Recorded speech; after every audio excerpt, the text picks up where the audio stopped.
8th class के प्यारे बच्चों, अज असी अपनी क्लास की असाइनमेंट मैथ की 189 करांगे। अज तो असी एक नवा चैप्टर शुरू करांगे। चैप्टर नंबर 10 है साडी बुक का, जिसका नाम है विजुअलाइजिंग सॉलिड शेप्स, ठोस आकारां दा चित्रण। ठीक है, सब तो पहले असीं देखांगे कि साडे ठोस आकार जिहड़े ने वो बनदे किस तरह ने। ठीक है, हुण ठोस आकार जिहड़े ने वो की हुंदे ने, पहलां तां असीं ये देखांगे कि साडे आकार जिहड़ा आ कोई भी जिहड़ा शेप है वो किस तरीके दे नाल जिहड़ी बनदी है। ਉਹਦੇ ਲਈ ਸਾਨੂੰ ਕੋਈ ਵੀ ਸ਼ੇਪ ਬਣਾਉਣ ਲਈ ਸਾਨੂੰ ਉਹਦੀਆਂ ਡਾਇਮੈਂਸ਼ਨਸ ਚਾਹੀਦੀਆਂ ਹੁੰਦੀਆਂ ਨੇ। ਠੀਕ ਹੈ, ਸਭ ਤੋਂ ਪਹਿਲਾਂ ਅਸੀਂ ਦੇਖਾਂਗੇ ਕਿ ਜਦੋਂ ਅਸੀਂ ਬੇਟਾ ਇੱਕ ਬਿੰਦੂ ਲਗਾਉਂਦੇ ਹਾਂ, ਠੀਕ ਹੈ, ਡਾਇਮੈਂਸ਼ਨ ਦੇਖਣੀ ਹੈ ਕਿ ਡਾਇਮੈਂਸ਼ਨ ਤੋਂ ਸਾਡਾ ਕੀ ਮਤਲਬ ਹੈ। ਜਦੋਂ ਅਸੀਂ ਇੱਕ ਬਿੰਦੂ ਲਗਾਉਂਦੇ ਹਾਂ, ਬਿੰਦੂ ਮੀਨਸ ਕਿ ਅਸੀਂ ਕਿਤੇ ਵੀ ਡਾਟ ਲਗਾ ਸਕਦੇ ਹਾਂ। ਠੀਕ ਹੈ, ਕਿਤੇ ਵੀ ਡਾਟ ਲੱਗ ਸਕਦੀ ਹੈ। ਸੋ ਇਹ ਸਾਡਾ ਕਿਸੇ ਵੀ ਪਾਸੇ ਨੂੰ ਜੋ ਹੈ ਵਧਿਆ ਹੋਇਆ ਨਹੀਂ ਹੈ। मैं तुहानूं पसार का मीनिंग दसन लगी हाँ कि पसारी का मतलब की हुंदा है। देखो, ये किसी भी साइड नूं फैलिया होया नहीं है, सिर्फ जिथे मर्जी इनूं असीं तल दे उत्ते कोई भी बिंदु जिहड़ा है डॉट लगा दिंदे आ। इहदा मतलब ना इहदी कोई लंबाई है ना इहदी कोई चौड़ाई है। इनूं असीं कहने आ नो डायमैंशन, मीनस इहदी नो डी है, नो डायमैंशन, इहदी कोई भी लंबाई या चौड़ाई जिहड़ी है वो नहीं है। ठीक है, इस तो बाद मान लो असीं एक बिंदु इत्थे लगाउने आ, फिर ਉਹਦੇ ਨਾਲ होर बिंदु लगाई जाने आ, फिर उन्होंने असीं मिला दिंदे आ, ਜਾਂ बिंदु दे नाल जिहड़ा बिंदु इस तरह लगी जाता बिंदु, फिर उसे मिलाई जाने आ। ठीक है, डॉट है, फिर डॉट है, फिर डॉट है, इन्होंने मिला दिंदे आ। ये जो है जिधर नूं साडे बिंदु लग रहे ने, असीं इधर नूं इहनूं वधाई जांदे आ। ये जिहड़ा बिंदु है किधर नूं वध रहा है, इधर नूं। ठीक है, ਇਹਦਾ मतलब है ਅਸੀਂ ਇੱਧਰ ਨੂੰ ਵੀ ਵੱਧ ਸਕਦੇ, ਅਸੀਂ ਉੱਪਰ ਨੂੰ ਵੀ ਲਗਾ ਸਕਦੇ। ਇਸ ਤਰ੍ਹਾਂ ਕਰਕੇ ਬਿੰਦੂ ਜਿਹੜੇ ਉੱਪਰ ਨੂੰ ਜਾ ਰਹੇ ਨੇ, ਫਿਰ ਅਸੀਂ ਇਹਨੂੰ ਉੱਪਰ ਨੂੰ ਲਾਈਨ ਲਗਾ ਦਿੰਦੇ ਹਾਂ, ਜਾਂ ਹੌਰੀਜ਼ੌਂਟਲ ਜਾਂ ਵਰਟੀਕਲ। ਇੱਕ ਸਾਈਡ ਨੂੰ ਵੱਧ ਰਿਹਾ ਹੈ ਇਹ ਜੋ ਬਿੰਦੂ ਹੈ, ਯਾਨੀ ਕਿ ਬਿੰਦੂ ਦਾ ਪਸਾਰ ਜੋ ਹੈ ਉਹ ਇੱਕ ਸਾਈਡ ਨੂੰ ਹੋ ਰਿਹਾ ਹੈ, ਜਾਂ ਉਹ ਹੌਰੀਜ਼ੌਂਟਲ ਹੋ ਰਿਹਾ ਜਾਂ ਉਹ ਵਰਟੀਕਲ ਹੋ ਰਿਹਾ। ਇਹਨੂੰ ਅਸੀਂ ਕਹਿੰਦੇ ਹਾਂ ਵਨ ਡਾਇਮੈਂਸ਼ਨ, ਯਾਨੀ ਕਿ ਇਹ ਇੱਕੋ ਸਾਈਡ ਨੂੰ ਵੱਧ ਰਿਹਾ ਹੈ, ਯਾਨੀ ਕਿ 1D, एक पसारी। ठीक है, एक पसारी मीनस एक साइड नूं। हुण उस तो बाद है इत्थे जिवें दिता है दो पसारी। हुण दो पसारी की है, जदों असीं मान लो साडी इत्थे एक लाइन लग जांदी है। ठीक है, इधर नूं वध गया एक साइड नूं, फिर असीं इहदे नाल एक होर लाइन लगाउने आ, फिर असीं होर लगाई जांदे आ। इस तरह करके लाइनां लगाई जांदे आ नाल नाल करके। असीं ये देखदे आ कि इधरली साइड नूं ते पहिलां ही वधिया होया सी, साडा इधरले पासे नूं जो है इस साइड नूं भी साडा कुछ पसार हो रहा है, इस चित्र का इधर नूं भी पसार हो रहा है। सो ਇਹਦਾ मतलब है कि ये दो पासिਆਂ ਨੂੰ ਵਧਿਆ, इधर भी ਤੇ इधर भी, ਇਹ ਬਣ ਜਾਂਦੀਆਂ ਨੇ ਦੋ ਪਸਾਰੀ। ਇਹਨਾਂ ਨੂੰ ਅਸੀਂ ਕਹਿੰਦੇ ਆ 2D। ਹੁਣ 2D ਜਿਹੜੇ ਨੇ ਸਾਡੇ ਆਕਾਰ ਕਿਸ ਤਰ੍ਹਾਂ ਦੇ ਹੁੰਦੇ ਨੇ, ਅਸੀਂ ਆਇਤ ਜਿਹੜਾ ਹੈ, ਸੌਰੀ ਤ੍ਰਿਭੁਜ ਹੈ, ਠੀਕ ਹੈ, ਆਇਤ ਹੈ, ਜਾਂ ਅਸੀਂ ਵਰਗ ਹੈ, ਠੀਕ ਹੈ, ਜਾਂ ਚੱਕਰ ਹੈ। ਇਹ ਸਾਰੀਆਂ ਸਾਡੀਆਂ ਜਿਹੜੀਆਂ ਨੇ ਦੋ ਪਸਾਰੀ ਚਿੱਤਰ ਹੁੰਦੇ ਨੇ। ਇਹਨਾਂ ਚਿੱਤਰਾਂ ਨੂੰ ਸਿਰਫ ਅਸੀਂ ਡਰਾ ਕਰ ਸਕਦੇ ਹਾਂ तल दे उपर, ये कोई जगह नहीं घेरदियाँ। ठीक है, जगह वो घेरेगी जिहड़ी इसकी उचाई वाल जां उपर नूं भी कुछ होएगा। ठीक है, हुण असीं चलदे हां 3D वाले पासे। हुण 3D की है, मान लो कि असीं इधर नूं भी वध गई कोई चीज़ और इधर नूं भी वध गई, जदों वो चीज़ उचाई वाल भी वध जांदी है, ठीक है, उचाई वाली साइड नूं भी वध जांदी है, तो उहनूं असीं 3 डायमैंशनस कहंदे हां। ठीक है, वो हैगे ने 3D, ਤਿੰਨ ਪਸਾਰੀ ਚਿੱਤਰ ਹੁੰਦੇ ਨੇ। ਉਹਨਾਂ ਨੂੰ ਅਸੀਂ, ਉਹ ਕਿਉਂਕਿ ਤਿੰਨ ਪਾਸੇ ਵੱਧ ਰਿਹਾ, ਉਸ ਚੀਜ਼ ਦੀ ਉਚਾਈ ਵੀ ਹੈ। ਹੁਣ ਮੈਂ ਤੁਹਾਨੂੰ 3D ਦੀਆਂ ਥੋੜ੍ਹੀਆਂ ਐਗਜ਼ਾਮਪਲ ਦੱਸਾਂਗੀ ਜਿੱਥੋਂ ਤੁਹਾਨੂੰ ਥੋੜ੍ਹਾ ਕਲੀਅਰ ਹੋਏਗਾ।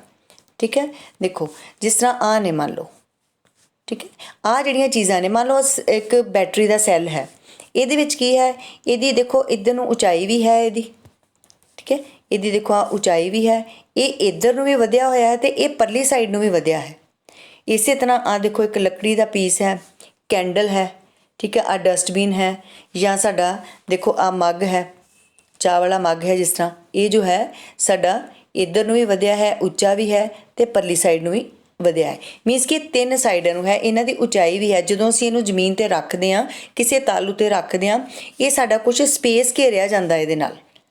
ठीक है, इहदा मतलब है कि ये साडी 3D जिहड़ा है वो ठोस है, सॉलिड है। ਇਹਨੂੰ ਅਸੀਂ ਇਹ ਸਿਲੰਡਰ ਕਹਿੰਦੇ ਹਾਂ ਅਸੀਂ ਇਹਨੂੰ। ਠੀਕ ਹੈ, ਇਹ ਤੁਸੀਂ ਵੈਸੇ ਪਹਿਲਾਂ 6th ਔਰ 7th ਵਿੱਚ ਵੀ ਕਰ ਚੁੱਕੇ ਹੋ। ਇਸੇ ਤਰ੍ਹਾਂ ਹੀ ਦੇਖੋ ਤੁਸੀਂ ਆਹ ਕੋਨ ਪੜ੍ਹਦੇ ਹਾਂ ਅਸੀਂ, ਆਹ ਕੋਨ ਦੀਆਂ ਉਦਾਹਰਨਾਂ ਹਨ, ਜਿਸ ਤਰ੍ਹਾਂ ਆਈਸਕ੍ਰੀਮ ਦਾ ਕੋਨ ਹੈ, ਕੈਪ ਹੈ, ਆਬਸਟੈਕਲਸ ਜਿਹੜੇ ਸਾਡੇ ਕਈ ਵਾਰੀ ਰੋਡ ਉੱਪਰ ਰੱਖੇ ਹੁੰਦੇ ਨੇ, ਕੋਈ ਕੰਸਟਰਕਸ਼ਨ ਚੱਲ ਰਹੀ ਹੁੰਦੀ ਆ ਉਦੋਂ ਰੱਖੇ ਹੁੰਦੇ ਨੇ। ਕ੍ਰਿਸਮਸ ਟਰੀ ਹੈ, ਠੀਕ ਹੈ, ਹੌਰਨ ਹੈ, ਗਾਜਰ ਹੈ, ਕੈਪ ਹੈ, ਕੇਪ ਉਹਦੀ ਤੇਲ ਪਾਉਣ ਵਾਲੀ ਕੀਪ ਹੈ। ਇਹ ਸਾਰੀਆਂ ਸਾਡੀਆਂ ਸਿਲੰਡਰ ਦਾ ਕੋਨ ਦਾ ਉਦਾਹਰਣ ਹਨ। ਕੋਨ ਦਾ ਹੁਣ ਕਿਸ ਤਰ੍ਹਾਂ ਹੈ, ਦੇਖੋ ਇਹਦਾ ਬੇਸ ਜੋ ਹੈ ਇਹ ਰਾਊਂਡ ਹੈ ਅਤੇ ਇਹਦੀ ਜੋ ਜਿਸ ਤਰ੍ਹਾਂ ਇਹਦਾ ਜਿਹੜਾ ਬੇਸ ਸਰਕਲ ਹੈ, ਇਹ ਇੱਧਰ ਨੂੰ ਵੀ ਇਹਨੇ ਜਗ੍ਹਾ ਘੇਰੀ ਹੈ, ਇਹਨੇ ਇੱਧਰ ਨੂੰ ਵੀ ਜਗ੍ਹਾ ਘੇਰੀ ਹੈ, ਔਰ ਇਸਨੇ ਉੱਪਰ ਨੂੰ ਵੀ ਜਗ੍ਹਾ ਘੇਰੀ ਹੈ। ਬੇਸ ਦੇ ਵਿੱਚ ਉਹਨੇ ਇਹ ਜੋ ਹਨ ਇਹਦੇ ਅਰਧ ਵਿਆਸ ਹਨ ਅਤੇ ਉੱਪਰ ਵਾਲੀ ਸਾਈਡ ਨੂੰ ਇਹਦੀ ਹਾਈਟ ਹੈ। ਤਿੰਨ ਪਾਸੇ ਇਹਨੇ ਘੇਰੇ ਹੋਏ ਹਨ, ਇਸ ਲਈ ਇਹਨੂੰ ਅਸੀਂ ਤਿੰਨ ਪਸਾਰੀ ਚਿੱਤਰ ਜੋ ਹੈ ਉਹ ਕਹਿੰਦੇ ਹਾਂ। ਇਸੇ ਤਰ੍ਹਾਂ ਹੀ ਇੱਥੇ ਸਾਡੇ ਜਿਹੜੇ ਕੁਝ ਘਣਾਵ ਹਨ, ਇਹਦੇ ਵਿੱਚ ਦੇਖੋ ਤੁਸੀਂ ਕਿਸ ਤਰ੍ਹਾਂ ਹੈ। ਜਿਵੇਂ ਜੂਸ ਵਾਲਾ ਇੱਕ ਡੱਬਾ ਹੈ, ਉਹਦੇ ਵਿੱਚ ਕੀ ਹੈ ਕਿ ਦੇਖੋ ਇਹਦੀ ਉਚਾਈ ਵੀ ਹੈ, ਇੱਧਰ ਨੂੰ ਇੱਕ ਪਾਸੇ ਲੰਬਾਈ ਵੀ ਹੈ, ਚੌੜਾਈ ਵੀ ਹੈ। ਸੇਮ ਦੇਖੋ ਇੱਕ ਇਹ ਵਾਲਾ ਇੱਕ ਕੰਟੇਨਰ ਹੈ ਕਿ ਇਹਦੀ ਇੱਧਰ ਨੂੰ ਲੰਬਾਈ ਵੀ ਹੈ, ਉਚਾਈ ਵੀ ਹੈ, ਅਤੇ ਜਿਹੜੀ ਅਸੀਂ ਇਹਦੀ ਇੱਧਰਲੀ ਸਾਈਡ ਨੂੰ ਲਵਾਂਗੇ ਉਹ ਚੌੜਾਈ ਵੀ ਹੈ। ਸੇਮ ਇੱਥੇ ਬੁੱਕ ਵੀ ਹੈ। ਇਸੇ ਤਰ੍ਹਾਂ ਇਹ ਜੋ ਸਾਡੇ ਦੂਸਰੇ ਡੱਬੇ ਹੁੰਦੇ ਹਨ, ਕੋਈ ਸਾਡੇ ਸ਼ੂਜ਼ ਵਾਲਾ ਡੱਬਾ ਹੁੰਦਾ ਹੈ, ਇਹ ਵੀ ਸਾਡੇ ਜਿਹੜੇ ਨੇ ਸੋਲਿਡ ਦੇ ਵਿੱਚ ਆਉਂਦੇ ਨੇ, ਕਿਉਂਕਿ ਇਹਨਾਂ ਦੀ ਦੇਖੋ ਲੰਬਾਈ, ਫਿਰ ਇੱਧਰ ਚੌੜਾਈ ਅਤੇ ਉਚਾਈ, ਠੀਕ ਹੈ। ਇਹ ਸਾਡੇ ਸਾਰੇ ਘਣਾਵ ਦੇ ਜਿਹੜੇ ਨੇ ਇਹ ਉਹਦੀਆਂ ਸ਼ੇਪਸ ਨੇ। ਸੋ ਇਹ ਜਿਹੜੀਆਂ ਨੇ ਸਾਡੀਆਂ ਸਾਰੀਆਂ ਸੋਲਿਡਸ ਨੇ। ਜਿਸ ਤਰ੍ਹਾਂ ਦੇਖੋ ਇਹਦੇ ਵਿੱਚ ਹੈ ਇੱਟ ਹੈ, ਇੱਟ ਦੇ ਵਿੱਚ ਕੀ ਹੈ, ਇੱਧਰਲੀ ਸਾਈਡ ਨੂੰ ਵੀ ਇਹਦੀ ਚੌੜਾਈ ਹੈ, ਇੱਧਰ ਲੰਬਾਈ ਹੈ ਅਤੇ ਇਹ ਉਚਾਈ ਹੈ। ਇਸੇ ਤਰ੍ਹਾਂ ਇਹ ਮਾਚਿਸ ਦੀ ਡੱਬੀ ਹੈ, ਲੰਬਾਈ, ਚੌੜਾਈ ਅਤੇ ਉਚਾਈ। ਗੈਸ ਸਿਲੰਡਰ ਹੈ, ਇਹਦੇ ਜਿਹੜੇ ਸਿਲੰਡਰ ਦੇ ਬੇਸ ਔਰ ਟੌਪ ਜਿਹੜੇ ਨੇ ਇਹ ਦੋਵੇਂ ਸਰਕਲ ਨੇ। ਇਸ ਤਰ੍ਹਾਂ ਹੀ ਜਿਹੜਾ ਰੋਡ ਰੋਲਰ ਦਾ ਵੀਲ ਹੁੰਦਾ ਆ, ਇਹ ਵੀ ਸਾਡਾ ਸਿਲੰਡਰ ਦਾ ਐਗਜ਼ਾਮਪਲ ਹੈ। ਸੋ ਇਹ ਸਾਡੀਆਂ ਸਾਰੀਆਂ ਜਿਹੜੀਆਂ ਨੇ ਸੋਲਿਡ ਦੇ ਜਿਹੜੇ ਐਗਜ਼ਾਮਪਲ ਸੀਗੇ, ਠੀਕ ਹੈ। ਇਹਨਾਂ ਨੂੰ ਅਸੀਂ 3D ਪਿਕਚਰਸ ਕਹਿੰਦੇ ਹਾਂ। 3D ਸੋਲਿਡਸ, ਨਾਟ ਪਿਕਚਰਸ, 3D ਸੋਲਿਡਸ। ਠੋਸ ਹੁੰਦੇ ਨੇ ਇਹ, ਜਿਹੜੀ ਕੋਈ ਜਗ੍ਹਾ ਘੇਰਦੇ ਹਨ ਉਹਨਾਂ ਨੂੰ ਠੋਸ ਕਹਿੰਦੇ ਹਨ। ਸੋ ਉਹੀ ਅਸੀਂ ਇੱਥੇ ਅਸਾਈਨਮੈਂਟ ਵਿੱਚ ਅੱਜ ਕਰਾਂਗੇ ਕਿ 2 ਪਸਾਰੀ ਆਕਾਰ ਅਤੇ 3 ਪਸਾਰੀ ਆਕਾਰ ਕਿਹੜੇ ਹੁੰਦੇ ਹਨ। ਠੋਸ ਆਕਾਰਾਂ ਦੀ ਲੰਬਾਈ, ਚੌੜਾਈ ਅਤੇ ਉਚਾਈ ਜਾਂ ਡੂੰਘਾਈ ਜਿਹੇ 3 ਮਾਪ ਹੁੰਦੇ ਹਨ, ਇਸ ਲਈ ਇਹਨਾਂ ਆਕਾਰਾਂ ਨੂੰ 3 ਪਸਾਰੀ ਆਕਾਰ ਕਹਿੰਦੇ ਹਨ। ਇੱਕ ਠੋਸ ਵਸਤੂ ਕੁਝ ਥਾਂ ਘੇਰਦੀ ਹੈ, ਜਿਸ ਤਰ੍ਹਾਂ ਮੈਂ ਤੁਹਾਨੂੰ ਹੁਣੇ ਦੱਸਿਆ ਹੈ। ਘਣ, ਵੇਲਣ, ਸ਼ੰਕੂ, ਗੋਲਾ, ਇਹ ਸਾਰੇ 3 ਪਸਾਰੀ ਚਿੱਤਰ ਹਨ, ਠੀਕ ਹੈ। ਨੈਕਸਟ ਹੈ, ਹੁਣ ਇਹਦੇ ਵਿੱਚ ਅਸੀਂ ਸਾਰਾ ਉਹਨਾਂ ਨੇ ਦੱਸਿਆ ਹੈ ਕਿ ਪਹਿਲਾ ਜੋ ਹੈ ਇਹ ਕਾਹਦਾ ਚਿੱਤਰ ਬਣਿਆ ਹੋਇਆ ਸਾਡੇ ਕੋਲ, ਵਰਗ ਦਾ। ਸੋ ਇਹ ਸਾਡੀ ਕਿਹੜਾ ਹੈ, 2D ਹੈ। ਨੈਕਸਟ ਹੈ ਸਾਡਾ 3 ਪਸਾਰੀ ਹੈ, ਇਹ ਹੈ ਸ਼ੰਕੂ। ਸ਼ੰਕੂ ਮੀਨਸ ਕੋਨ, ਇਹ ਹੈ 3D, ਜਿਸ ਤਰ੍ਹਾਂ ਮੈਂ ਤੁਹਾਨੂੰ ਪਹਿਲੀਆਂ ਪਿਕਚਰਸ ਵਿੱਚ ਦੱਸਿਆ। ਇਸੇ ਤਰ੍ਹਾਂ ਨੈਕਸਟ ਹੈ ਵੇਲਣ। ਵੇਲਣ ਨੂੰ ਅਸੀਂ ਸਿਲੰਡਰ ਵੀ ਕਹਿੰਦੇ ਹਾਂ, ਇਹ ਵੀ ਸਾਡੀ 3D ਸ਼ੇਪ ਹੈ। ਉਚਾਈ ਵੀ ਹੈ, ਇੱਧਰ ਲੰਬਾਈ ਵੀ ਹੈ, ਇਹਦੀ ਚੌੜਾਈ ਵੀ ਹੈ। ਨੈਕਸਟ ਜੋ ਹੈ ਉਹ ਹੈ ਸਾਡਾ ਤ੍ਰਿਭੁਜ। ਤ੍ਰਿਭੁਜ ਦੀ ਜਿਹੜੀ ਹੈ ਉਹ ਸਾਡੀ 2D ਹੈ, ਠੀਕ ਹੈ, ਕਿਉਂਕਿ ਅਸੀਂ ਇਹਨੂੰ ਸਿਰਫ ਡਰਾ ਹੀ ਕੀਤਾ ਹੈ। ਲੰਬਾਈ ਹੈ, ਇੱਧਰ ਨੂੰ ਜਾ ਰਿਹਾ ਹੈ ਜਾਂ ਇੱਧਰ ਨੂੰ ਜਾ ਰਿਹਾ ਹੈ, ਬਸ। ਉਸ ਤੋਂ ਬਾਅਦ ਹੈ ਸਾਡਾ ਅੱਗੇ ਚੱਕਰ। ਚੱਕਰ ਜੋ ਹੈ ਇਹ ਵੀ ਸਾਡਾ 2D ਹੈ। ਨੈਕਸਟ ਜੋ ਹੈ ਸਾਡਾ ਉਹ ਹੈ ਘਣਾਵ। ਘਣਾਵ ਦੀ ਦੇਖੋ ਅਸੀਂ ਇੱਧਰ ਨੂੰ ਲੰਬਾਈ ਵੀ ਹੈ, ਇੱਧਰ ਚੌੜਾਈ ਵੀ ਦਿੱਤੀ ਹੈ ਅਤੇ ਇੱਧਰ ਇਹਦੀ ਉਚਾਈ ਵੀ ਹੈ, ਇਸ ਲਈ ਇਹ 3D ਜੋ ਹੈ ਉਹ ਠੋਸ ਹੈ। ਹੁਣ ਅੱਗੇ ਹੈ ਸਾਡਾ ਕਿ ਇਹ ਜਿਹੜੇ ਠੋਸ ਨੇ ਇਹ ਬਣਦੇ ਕਿਸ ਤਰ੍ਹਾਂ ਨੇ, ਠੀਕ ਹੈ। ਠੋਸ ਜਿਹੜੇ ਨੇ ਸਾਡੇ ਕਿਸ ਤਰੀਕੇ ਦੇ ਨਾਲ ਬਣਦੇ ਆ, ਦੇਖੋ ਅਸੀਂ ਫਸਟ ਹੀ ਲੈਂਦੇ ਹਾਂ। ਪਹਿਲਾ ਜੋ ਹੈ, ਉਪਰੋਕਤ ਠੋਸਾਂ ਵਿੱਚ ਹਰੇਕ ਠੋਸ ਬਹੁਭੁਜੀ ਖੇਤਰਾਂ ਨੂੰ ਮਿਲਾ ਕੇ ਬਣਿਆ ਹੈ, ਇਹਨਾਂ ਨੂੰ ਉਸਦੇ ਫਲਕ ਕਹਿੰਦੇ ਹਨ।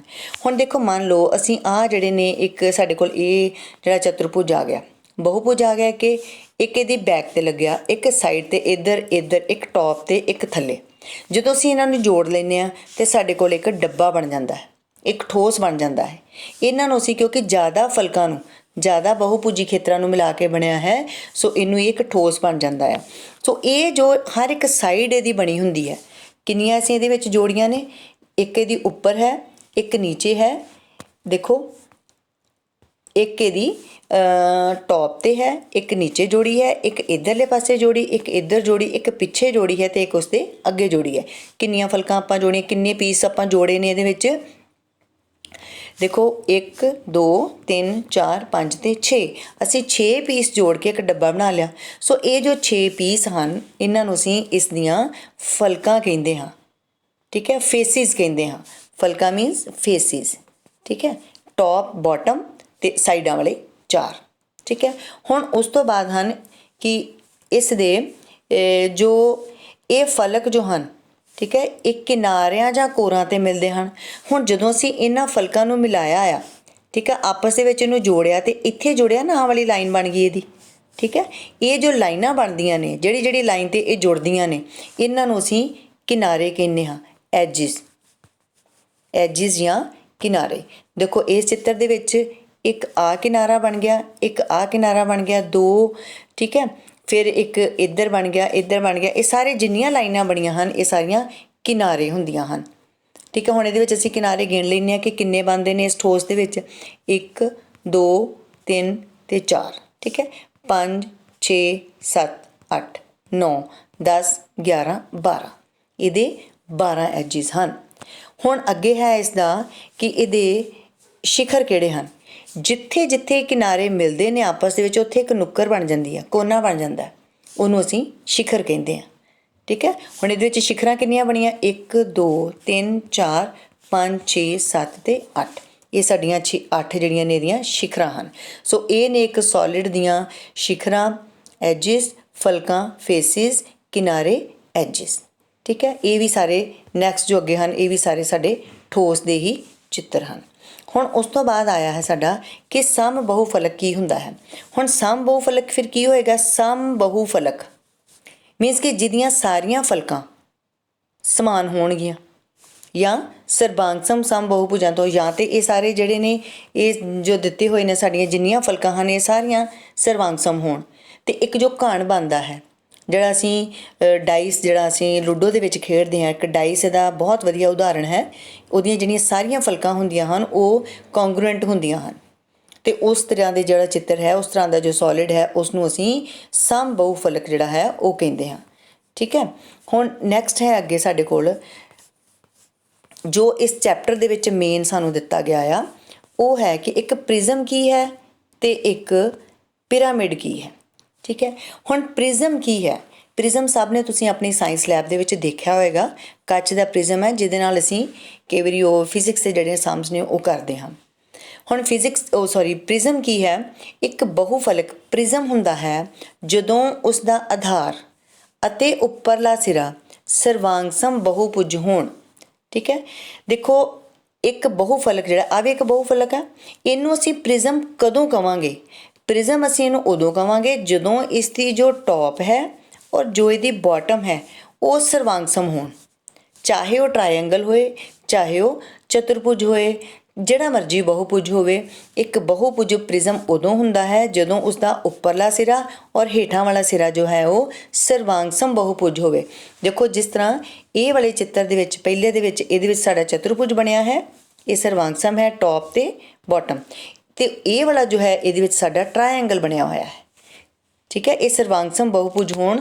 ਔਰ ਜਿਹੜੇ ਇਹਦੇ ਪਾਸਵੇਂ ਫਲਕ ਮੀਨਸ ਕਿ ਜਿਹੜੀ ਇਹਦੀ ਸਾਈਡਾਂ ਵਾਲੇ ਫਿਰ 4 ਫਲਕ ਹਨ ਇੱਥੇ, ਜਾਂ ਇਹਦੇ ਵਿੱਚ ਫਿਰ ਜਦੋਂ ਟਰਾਇੰਗਲ ਬਣ ਗਿਆ ਤਾਂ ਫਿਰ ਇਹਦੇ ਵਿੱਚ ਕਿੰਨੀਆਂ ਫਲਕਾਂ ਹੋ ਜਾਣਗੀਆਂ, 3 ਹੋ ਜਾਣਗੀਆਂ ਨਾ ਸਾਈਡਾਂ ਵਾਲੀਆਂ।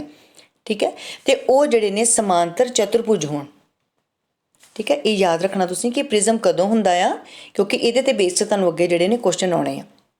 ਜਦੋਂ ਉਸਦਾ ਆਧਾਰ ਅਤੇ ਉੱਪਰਲਾ ਸਿਰਾ ਸਰਵਾਂਗਸਮ ਬਹੁਭੁਜ ਹੋਣ ਅਤੇ ਜਿਹੜੇ ਸਾਈਡਾਂ ਵਾਲੇ ਹਨ ਉਹ ਸਮਾਂਤਰ ਚਤੁਰਭੁਜ ਦੇ ਆਕਾਰ ਦੇ ਹੋਣ, ਉਸ ਨੂੰ ਅਸੀਂ ਪ੍ਰਿਜ਼ਮ ਕਹਿੰਦੇ ਹਾਂ। ਨੈਕਸਟ ਹੈ ਸਾਡਾ ਪਿਰਾਮਿਡ। ਹੁਣ ਪਿਰਾਮਿਡ ਕੀ ਹੁੰਦਾ ਹੈ, ਪਿਰਾਮਿਡ ਵੀ ਇੱਕ ਬਹੁਫਲਕ ਹੈ, ਇਹ ਵੀ ਜ਼ਿਆਦਾ ਫਲਕਾਂ ਤੋਂ ਮਿਲ ਕੇ ਬਣਿਆ ਹੁੰਦਾ ਹੈ। ਹੁਣ ਇੱਕ ਪਿਰਾਮਿਡ ਬਹੁਫਲਕ ਹੁੰਦਾ ਹੈ ਕਿਸ ਤਰ੍ਹਾਂ ਦਾ, ਜਿਸ ਦਾ ਆਧਾਰ ਇੱਕ ਬਹੁਭੁਜ ਹੁੰਦਾ ਹੈ। ਕੋਈ ਵੀ ਆਕਾਰ ਹੋ ਸਕਦਾ, ਕੋਈ ਵੀ ਬਹੁਭੁਜ ਹੋ ਸਕਦਾ, ਚਤੁਰਭੁਜ ਵੀ ਹੋ ਸਕਦਾ ਵਾ, ਅਤੇ ਆਹ ਦੇਖੋ ਤ੍ਰਿਭੁਜ ਵੀ ਹੋ ਸਕਦਾ। ਆਧਾਰ ਤੇ ਉਹਦਾ ਹੋ ਗਿਆ, ਪਰ ਜਿਹੜੇ ਇਹਦੇ ਪਾਸਵੇਂ ਫਲਕ ਨੇ ਉਹ ਸਿਰਫ ਇੱਕ ਸ਼ਿਖਰ ਵਾਲੇ ਤਿਕੋਣ ਹੁੰਦੇ ਹਨ। ਯਾਨੀ ਕਿ ਜਿਹੜਾ ਉਹਦਾ ਬੇਸ ਹੋਏਗਾ ਉਸ ਬੇਸ ਤੋਂ ਅਸੀਂ ਜਿਹੜੇ ਨੇ ਉਹ ਇਹੋ ਜਿਹੇ ਟਰਾਇੰਗਲ ਖਿੱਚਾਂਗੇ ਕਿ ਉਹ ਸਾਰੇ ਟਰਾਇੰਗਲ ਇੱਕੋ ਪੁਆਇੰਟ ਉੱਤੇ ਆ ਕੇ ਮਿਲਣ। ਹੁਣ ਪ੍ਰਿਜ਼ਮ ਦੇ ਵਿੱਚ ਕੀ ਸੀਗਾ ਕਿ ਜੋ ਉਹਦਾ ਬੇਸ ਸੀਗਾ ਅਤੇ ਟੌਪ ਸੀਗਾ ਉਹ ਸਰਵਾਂਗਸਮ ਸੀ। ਠੀਕ ਹੈ, ਅਤੇ ਪਿਰਾਮਿਡ ਦੇ ਵਿੱਚ ਕੀ ਫਰਕ ਆ ਗਿਆ ਕਿ ਬੇਸ 'ਤੇ ਉਹਦਾ ਕੋਈ ਵੀ ਬਹੁਭੁਜ ਹੋ ਸਕਦਾ, ਪਰ ਜੋ ਇਹਦੀਆਂ ਸਾਈਡ ਵਾਲੀਆਂ ਫਲਕਾਂ ਹਨ, ਪਾਸਵੇਂ ਫਲਕ ਹਨ, ਉਹ ਕੀ ਹਨ, ਤ੍ਰਿਭੁਜ ਹਨ। ਇਸ ਤਰ੍ਹਾਂ ਦੇ ਤ੍ਰਿਭੁਜ ਹਨ ਕਿ ਉਹ ਸਾਡੇ ਸਾਰੇ ਤ੍ਰਿਭੁਜ ਇੱਕੋ ਪੁਆਇੰਟ 'ਤੇ ਮਿਲਣਗੇ। ਇਹਦਾ ਮਤਲਬ ਕਿ ਜਿੰਨੇ ਉਹਦੇ ਥੱਲੇ ਭੁਜਾਵਾਂ ਹੋਣਗੀਆਂ, ਨੀਚੇ ਵਾਲੇ ਬੇਸ ਵਾਲੇ ਬਹੁਫਲਕ ਦੀਆਂ ਜਿੰਨੀਆਂ ਉਹਦੀਆਂ ਭੁਜਾਵਾਂ ਨੇ, ਹਰ ਇੱਕ ਭੁਜਾ ਤੋਂ ਜਿਹੜਾ ਅਸੀਂ ਟਰਾਇੰਗਲ ਜਿਹੜਾ ਇਸ ਤਰ੍ਹਾਂ ਨਾਲ ਡਰਾ ਕਰਾਂਗੇ ਕਿ ਉਹ ਇੱਕੋ ਪੁਆਇੰਟ ਉੱਤੇ ਆ ਕੇ ਮਿਲਣ, ਇੱਕੋ ਨੁੱਕਰ ਉੱਤੇ ਜਿਹੜੇ ਉਹ ਮਿਲ ਜਾਣ। ਜਿਸ ਤਰ੍ਹਾਂ ਇੱਥੇ ਤ੍ਰਿਭੁਜ ਹੈ, ਇੱਧਰੋਂ ਅਸੀਂ ਬਣਾਇਆ ਅਤੇ ਉਹਦੀਆਂ ਉੱਪਰ ਆ ਕੇ ਇੱਕੋ ਪੁਆਇੰਟ ਉੱਤੇ ਮਿਲ ਗਿਆ। ਠੀਕ ਹੈ, ਇਹ ਹੈ ਪਿਰਾਮਿਡ ਔਰ ਪ੍ਰਿਜ਼ਮ ਦੇ ਵਿੱਚ ਡਿਫਰੈਂਸ। ਹੁਣ ਨੈਕਸਟ ਵਿੱਚ ਦਿੱਤਾ ਕਿ ਇੱਕ ਪ੍ਰਿਜ਼ਮ ਜਾਂ ਪਿਰਾਮਿਡ ਨੂੰ ਉਸਦੇ ਆਧਾਰ ਦੇ ਅਨੁਸਾਰ ਨਾਮ ਦਿੱਤਾ ਜਾਂਦਾ ਹੈ। ਇੱਕ 6 ਭੁਜੀ ਪ੍ਰਿਜ਼ਮ ਦਾ ਆਧਾਰ 6 ਭੁਜ ਹੋਏਗਾ। ਠੀਕ ਹੈ, ਜਿੱਦਾਂ ਅਸੀਂ ਉੱਪਰ ਦੇਖਿਆ ਸੀਗਾ ਕਿ ਜੇ ਉਹ ਹੈਗਾ ਆ ਤਿਕੋਣ ਆਕਾਰ ਦਾ ਪਿਰਾਮਿਡ ਹੈ ਤਾਂ ਤਿਕੋਣ ਹੋਏਗਾ, ਜਾਂ ਪ੍ਰਿਜ਼ਮ ਜਿਹੜਾ ਅਸੀਂ ਉੱਪਰ ਦੇਖਿਆ ਸੀਗਾ ਬੇਸ ਉਹਦਾ ਇੱਕ ਚਤੁਰਭੁਜ ਸੀਗਾ ਔਰ ਇੱਕ ਦਾ ਟਰਾਇੰਗਲ ਸੀਗਾ। ਠੀਕ ਹੈ, ਉਹ ਇੱਕ 6 ਭੁਜ ਹੋਏਗਾ ਪ੍ਰਿਜ਼ਮ ਦਾ ਆਧਾਰ ਦੇ ਕਰ, ਅਤੇ ਜਾਂ ਉਹਦਾ ਜਿਹੜਾ ਹੈ ਇੱਕ 6 ਭੁਜੀ ਪ੍ਰਿਜ਼ਮ ਦਾ ਆਧਾਰ ਇੱਕ 6 ਭੁਜ ਹੋਏਗਾ। ਮਤਲਬ ਵੀ ਜਿਸ ਤਰ੍ਹਾਂ ਦਾ ਉਹਦਾ ਭੁਜਾਵਾਂ ਹੋਣਗੀਆਂ ਉਹਦੇ ਆਧਾਰ 'ਤੇ ਉਹਦਾ 6 ਭੁਜੀ ਪ੍ਰਿਜ਼ਮ, 4 ਭੁਜੀ ਪ੍ਰਿਜ਼ਮ, ਇਸ ਤਰ੍ਹਾਂ ਨਾਲ ਅਸੀਂ ਉਹਨਾਂ ਨੂੰ ਨਾਮ ਦੇਵਾਂਗੇ। ਠੀਕ ਹੈ, ਨੈਕਸਟ ਹੈਗੇ ਨੇ ਸਾਡੇ ਸਵਾਲ। ਫਸਟ ਕੁਐਸਚਨ ਕੀ ਹੈ, ਕੀ ਕਿਸੇ ਬਹੁਫਲਕ ਦੇ ਫਲਕ ਹੇਠਾਂ ਦਿੱਤੇ ਅਨੁਸਾਰ ਹੋ ਸਕਦੇ ਹਨ? ਦੇਖੋ, ਅਸੀਂ ਕੋਈ ਵੀ ਇੱਕ ਬਹੁਫਲਕ ਬਣਾਉਣਾ ਹੈ, ਉਹਦੇ ਵਿੱਚ ਜੇ ਅਸੀਂ 3 ਤ੍ਰਿਭੁਜ ਬਣਾਵਾਂਗੇ ਅਤੇ ਕੀ ਉਹ ਇਸ ਤਰ੍ਹਾਂ ਦਾ ਬਹੁਫਲਕ ਹੋ ਸਕਦਾ ਵਾ? ਮੰਨ ਲਓ ਕਿ ਅਸੀਂ ਉਹਦੇ 3 ਤ੍ਰਿਭੁਜ ਅਸੀਂ ਇੱਧਰ ਨੂੰ ਬਣਾ ਲਿਆ। ਠੀਕ ਹੈ, ਅਸੀਂ ਇਹਦੇ 3 ਤ੍ਰਿਭੁਜ ਸਪੋਜ਼ ਅਸੀਂ ਬਣਾ ਲੈਂਦੇ ਹਾਂ। ਠੀਕ ਹੈ, ਹੁਣ ਥੱਲੇ ਉਹਨੂੰ ਜੋੜਨ ਵਾਸਤੇ ਵੀ ਤਾਂ ਕੁਛ ਚਾਹੀਦਾ।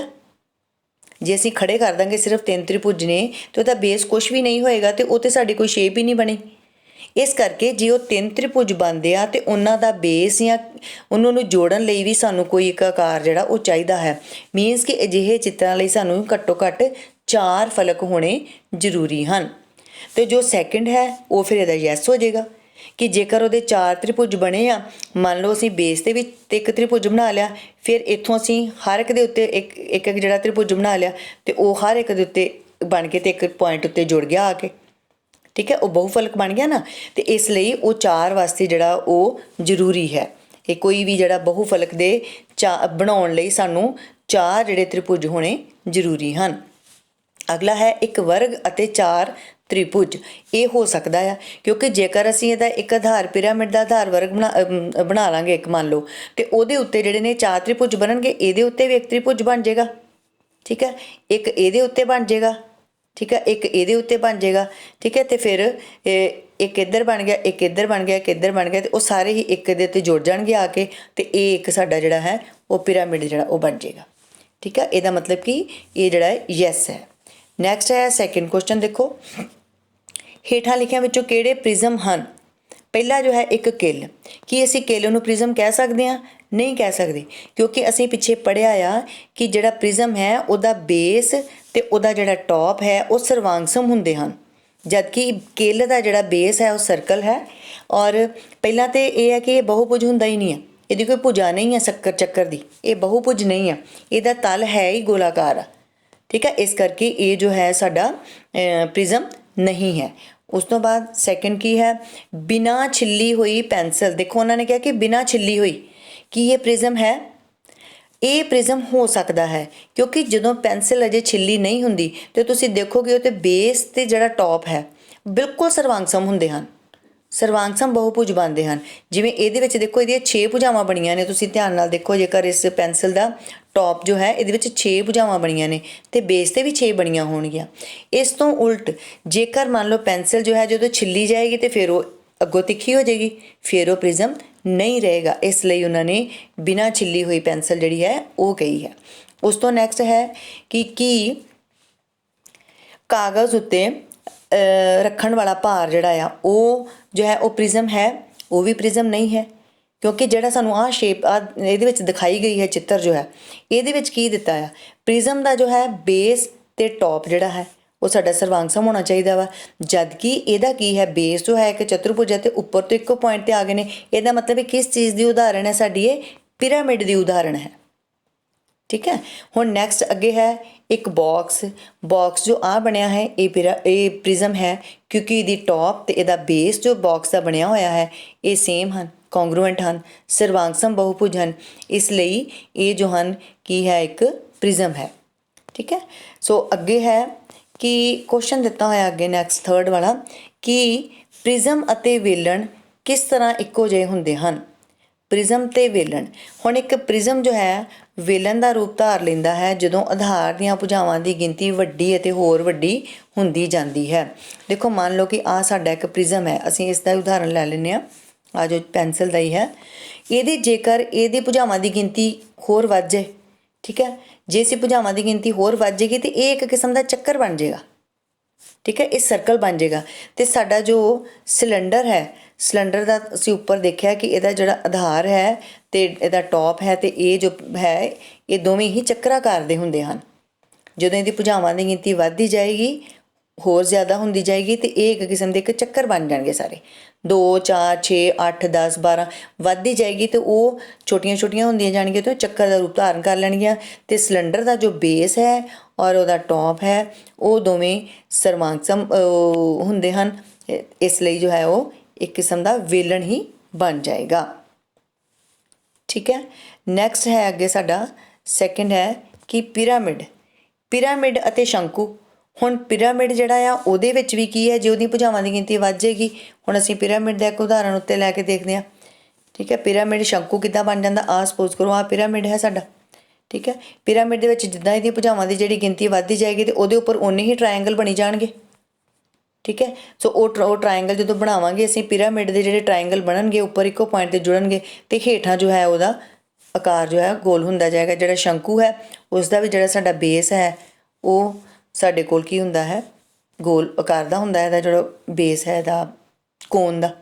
ਅਤੇ ਜਿਹੜਾ ਇਹਦਾ ਮਤਲਬ ਇਹ ਹੈ ਕਿ ਜਦੋਂ ਸਾਡੇ ਪਿਰਾਮਿਡ ਅਤੇ ਸ਼ੰਕੂ ਜਿਹੜੇ ਨੇ ਉਹ ਇਸ ਤਰ੍ਹਾਂ ਹੁੰਦੇ ਨੇ ਇੱਕੋ ਜਿਹੇ ਕਿ ਇੱਕ ਪਿਰਾਮਿਡ ਸ਼ੰਕੂ ਦਾ ਰੂਪ ਧਾਰ ਲੈਂਦਾ ਹੈ ਜਦੋਂ ਆਧਾਰ ਦੀਆਂ ਭੁਜਾਵਾਂ ਦੀ ਗਿਣਤੀ ਵੱਡੀ ਅਤੇ ਹੋਰ ਵੱਡੀ ਹੁੰਦੀ ਜਾਂਦੀ ਹੈ, ਠੀਕ ਹੈ। ਨੈਕਸਟ ਜੋ ਕੁਐਸਚਨ ਹੈ ਉਹ ਤੁਸੀਂ ਆਪ ਕਰਨਾ ਹੈ ਕਿ ਕੀ ਇੱਕ ਵਰਗ ਪ੍ਰਿਜ਼ਮ ਅਤੇ ਇੱਕ ਘਣ ਇੱਕੋ ਹੀ ਹੁੰਦੇ ਹਨ, ਸਪਸ਼ਟ ਕਰੋ। ਇਹਨੂੰ ਹੁਣ ਤੁਸੀਂ ਉੱਪਰ ਵਾਲੀਆਂ ਸਾਰੀਆਂ ਡੈਫੀਨੇਸ਼ਨਸ ਨੂੰ ਧਿਆਨ 'ਚ ਰੱਖਦੇ ਹੋਏ ਇਹ ਕੁਐਸਚਨ ਤੁਸੀਂ ਆਪ ਕਰਨਾ ਹੈ, ਠੀਕ ਹੈ। ਹੁਣ ਨੈਕਸਟ ਹਨ ਸਾਡੇ NMMS ਬੇਸਡ ਜਿਹੜੇ ਕੁਐਸਚਨਸ ਨੇ, ਉਹ ਕੀ ਹੈ। ਪਹਿਲਾ ਕੁਐਸਚਨ ਹੈਗਾ ਹੈ ਸਾਡਾ ਕਿ 7 ਰੁਪਏ 7 ਪੈਸੇ ਨੂੰ ਹੇਠ ਵਿੱਚੋਂ ਕਿ ਰੁਪਇਆਂ ਵਿੱਚ ਕਿਸ ਤਰ੍ਹਾਂ ਲਿਖ ਸਕਦੇ ਹਨ। ਅਸੀਂ ਹੁਣ 7 ਰੁਪਏ ਅਤੇ 7 ਪੈਸੇ ਨੂੰ ਅਸੀਂ ਚੇਂਜ ਕਰਨਾ ਹੈ, ਠੀਕ ਹੈ। ਇਹਦਾ ਮਤਲਬ ਇਹ ਹੈ ਕਿ ਇਹਨੂੰ ਅਸੀਂ ਕਿਹਦੇ ਵਿੱਚ ਚੇਂਜ ਕਰਨਾ, ਰੁਪਇਆਂ ਦੇ ਵਿੱਚ। 7 ਰੁਪਏ ਸਾਡੇ ਕੋਲ ਪਹਿਲਾਂ ਹਨ, 7 ਪੈਸੇ ਦੇ ਅਸੀਂ ਰੁਪਏ ਬਣਾ ਕੇ ਅਤੇ 7 ਵਿੱਚ ਜਮ੍ਹਾਂ ਕਰਾਂਗੇ। ਅਤੇ 7 ਪੈਸੇ ਦੇ ਰੁਪਏ ਅਸੀਂ ਕਿੱਦਾਂ ਬਣਾਵਾਂਗੇ, 7 ਪੈਸੇ ਬਰਾਬਰ 7/100 ਰੁਪਏ। ਅਤੇ 7/100 ਰੁਪਏ ਕੀ ਬਣ ਜਾਣਗੇ, ਡੈਸੀਮਲ ਲਾਵਾਂਗੇ 0.07।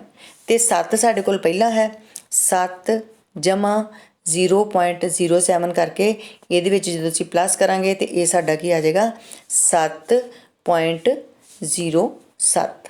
7.07 ਇਹ ਸਾਡਾ ਆਨਸਰ ਆ ਜਾਏਗਾ 7.07, ਠੀਕ ਹੈ। ਨੈਕਸਟ ਹੈ ਇਹਦਾ ਸੈਕਿੰਡ ਕੁਐਸਚਨ ਹੈ ਇੱਕ ਘਣਾਵ ਵਿੱਚ ਕਿੰਨੇ ਸ਼ਿਖਰ ਅਤੇ ਕਿੰਨੇ ਕਿਨਾਰੇ ਹੁੰਦੇ ਹਨ। ਘਣਾਵ ਦੀ ਮੈਂ ਤੁਹਾਨੂੰ ਉੱਪਰ ਵੀ ਡਾਇਗਰਾਮ ਜਿਹੜੀ ਦਿਖਾਈ ਸੀਗੀ, ਦੇਖੋ ਇਹਦੇ ਵਿੱਚ ਆਹ ਹੀ ਸਮਝ ਲਓ ਇੱਕ ਘਣਾਵ ਕਹਾਣੀ ਆ ਘਣਾਵ ਦਾ। ਇਹਦੇ 'ਚ ਸਿਰਫ ਲੰਬਾਈ ਚੌੜਾਈ ਅਤੇ ਉਚਾਈ ਜਿਹੜੀ ਆ ਉਹ ਅਲੱਗ-ਅਲੱਗ ਹੁੰਦੀ ਆ। ਸਪੋਜ਼ ਕਰੋ ਕਿ ਇਹੀ ਇੱਕ ਘਣਾਵ ਦਾ ਚਿੱਤਰ ਹੈ ਅਤੇ ਇਹਦੇ ਵਿੱਚ ਕਿੰਨੇ ਸਾਡੇ ਹਨ, ਇਹਦੇ ਸ਼ਿਖਰ ਕਿੰਨੇ ਹਨ, 1 2 3 4 5 6 7 ਅਤੇ 8। 8 ਇਹਦੇ ਜੋ ਹਨ ਉਹ ਸ਼ਿਖਰ ਹਨ, ਠੀਕ ਹੈ। 8 ਸ਼ਿਖਰ ਮੀਨਸ 8 ਵਰਟਿਸਿਸ, ਇਹਨਾਂ ਨੂੰ ਅਸੀਂ ਵਰਟਿਸਿਸ ਕਹਿੰਦੇ ਹਾਂ, ਠੀਕ ਹੈ। ਔਰ ਕਿਨਾਰੇ ਕਿੰਨੇ ਹਨ ਇਹਦੇ, 12। ਅਸੀਂ 12 ਗਿਣੇ ਸੀ ਅੱਗੇ, ਠੀਕ ਹੈ। ਇਹ ਜੋ ਹਨ 12 ਐਜਿਸ ਹਨ, ਠੀਕ ਹੈ। ਅਤੇ ਫੇਸਿਸ ਕਿੰਨੇ ਹਨ ਇਹਦੇ, 6 ਫੇਸਿਸ। ਇਹਦਾ ਮਤਲਬ ਇਹ ਹੋਇਆ ਕਿ ਸਾਡੇ ਜੋ ਘਣਾਵ ਹੈ ਉਹਦੇ ਕਿੰਨੇ ਸ਼ਿਖਰ ਅਤੇ ਕਿੰਨੇ ਕਿਨਾਰੇ ਹਨ, 8 ਸ਼ਿਖਰ ਅਤੇ 12 ਕਿਨਾਰੇ ਹਨ। ਸੋ ਇਹ ਸੀ ਸਾਡੀ ਅੱਜ ਵਾਲੀ ਅਸਾਈਨਮੈਂਟ। ਆਈ ਹੋਪ ਕਿ ਤੁਹਾਨੂੰ ਇਹ ਅਸਾਈਨਮੈਂਟ ਬਿਲਕੁਲ ਸਮਝ ਆ ਗਈ ਹੋਏਗੀ। ਸੋ ਜਿਹੜੇ ਇਹਦੇ ਬਾਕੀ ਕੁਐਸਚਨਸ ਰਹਿ ਗਏ ਨੇ ਉਹਨਾਂ ਨੂੰ ਤੁਸੀਂ ਆਪ ਹੀ ਜਿਹੜਾ ਸੋਲਵ ਕਰਨਾ। ਬਾਕੀ ਇਹਨਾਂ ਪ੍ਰਿਜ਼ਮ ਔਰ ਪਿਰਾਮਿਡ ਜਾਂ ਜੋ ਫੇਸਿਸ ਹਨ, ਐਜਿਸ ਹਨ, ਵਰਟਿਸਿਸ ਹਨ, ਇਹਨਾਂ ਬਾਰੇ ਜੋ ਨੈਕਸਟ ਅਸਾਈਨਮੈਂਟ ਦੇ ਵਿੱਚ ਅਸੀਂ ਹੋਰ ਡਿਸਕਸ ਕਰਾਂਗੇ। ਸੋ ਚੈਨਲ ਨੂੰ ਸਬਸਕ੍ਰਾਈਬ ਕਰ ਲੈਣਾ ਤਾਂ ਕਿ ਨੈਕਸਟ ਜਿਹੜੀਆਂ ਅਸਾਈਨਮੈਂਟਸ ਨੇ ਉਹ ਵੀ ਤੁਸੀਂ ਈਜ਼ੀਲੀ ਸਮਝ ਸਕੋ। ਓਕੇ, ਬਾਕੀ ਪ੍ਰੈਕਟਿਸ ਕਰਦੇ ਰਹਿਣਾ ਬੇਟਾ। Thank you.